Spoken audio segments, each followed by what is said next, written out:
So I still want to tell you a story. About 1996, I guess, I was living in Illinois. And one night I went to bed, and I heard outside my window this little meow, meow, meow, meow. The first thing that went through my head was, that's a kitten. It's very cold outside. And it kept on going, meow, meow, meow. It's like, okay, somebody's got to do something about it. Meow, meow, meow. Okay, so I'll go do something about it. So I got up, and I went outside, lived in an apartment building. And next to the wall was this hedge. It's about this big, and it's got sharp thorns all through it. And from this hedge is going, meow, meow, meow. I said, oh man, okay. So it's dark outside, it's cold outside. So all I go by is the sound. So I reach in the hedge very, very, very, very carefully, and I finally found this little fur ball. And I picked it up. And as soon as I picked it up, it stopped. It stopped moving. It stopped everything. It just stopped. I thought it had died. So I took it over to the light, and I'm poking it. Hey, hey, you alive? You alive? You know? And all of a sudden it picks up its head and goes like, okay, you're alive. So it's 9:30 at night. It's like, I think it's like a Sunday night or something. So it's like, okay, what am I going to do with this thing? Well, obviously there's only one thing to do. Take it into the house.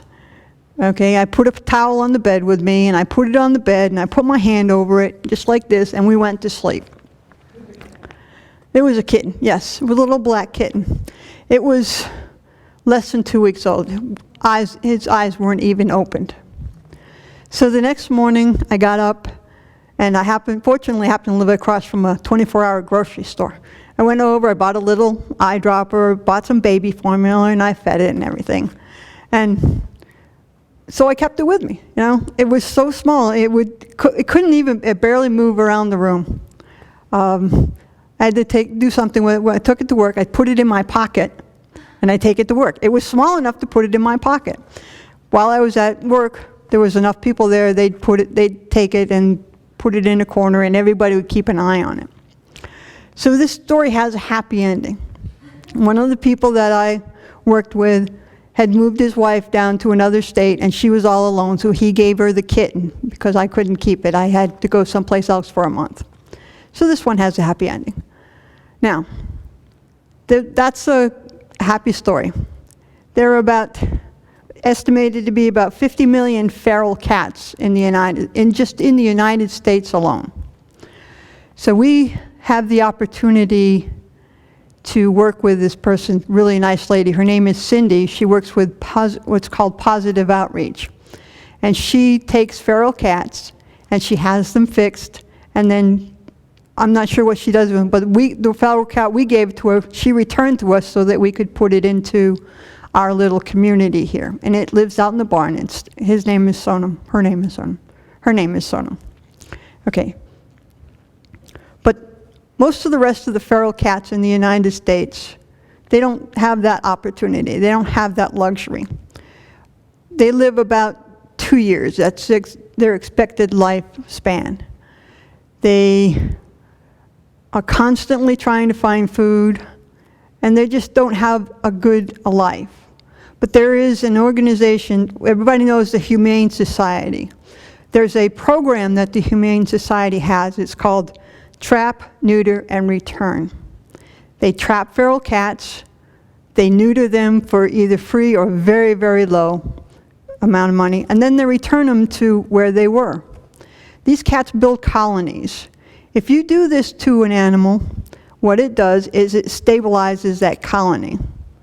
It prevents little kittens from being born. As much as I love little kittens, I don't want them to be reborn in the wild. This program is really, really good. And it helps the cats, it helps the community, it helps the animals that these cats that grow into, when the population of the cats is out of control, they just decimate the wildlife in the area. If you stabilize the community and they stop having kittens, then the wildlife in that area has a chance to grow. the normal wildlife. We're talking about the little birds and everything else that's needed. Now, why would we want to do this? Because if you take a feral cat and you trap it and you give it to the Humane Society and don't return it to the wild or return it to where you got it from, then the Humane Society has to do something with it. And what they will do is, if it's adoptable, they will try to adopt it. Otherwise, they just euthanize it and put it out of its misery. So you're creating the cause to have another animal euthanized if you just give it to the Humane Society and don't return it back to where they were. Also, another reason to return it to the wild or to the colony that it's in is that they will keep other cats out. You know, if you just have a stable colony of fixed cats, then they won't let other wild animals, other wild cats in. So you keep everything relatively stable. And eventually, you know, you lose your cat population through normal death. And you don't have a bigger problem as they would normally have. So we have the opportunity for us to show a kindness to other sentient beings. And we need to be able to show that kindness to sentient beings because that's part of our practice, all sentient beings. And the more we do this, the more it helps us, the more it helps them. So I guess I'm asking people to look into this program, and if you can help. You know, if you can adopt a feral cat, then it won't be feral, that helps you. These cats, they're our companions. You know, they're domesticated animals. They shouldn't be out in the wild. They're our responsibility because as human beings, we have the intelligence and hopefully the heartfelt concern to help them. And after all, cats are people too, okay?